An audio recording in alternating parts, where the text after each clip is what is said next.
How to change username on Snapchat. So all you have to do is to go here directly to your Snapchat application and it will lead you here to your camera section, right? Now, the next thing that you want to do is on the upper left, you will see your Bitmoji. Tap on that Bitmoji and it will lead you here to your profile area.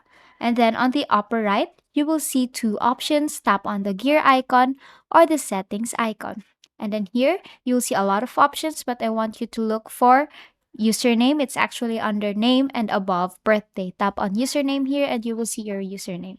Here you will see your username and then on the bottom of that you will see change username on blue colored text. Tap on that and here you will see your username can only be changed once a year. So you have to take note of that, and even if you switch usernames, no one else will be able to claim your old username. So tap on continue here and now you can change your username.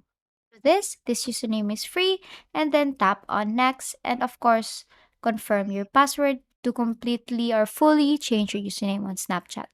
And then tap on confirm. And here you have now successfully changed your username. Tap on continue.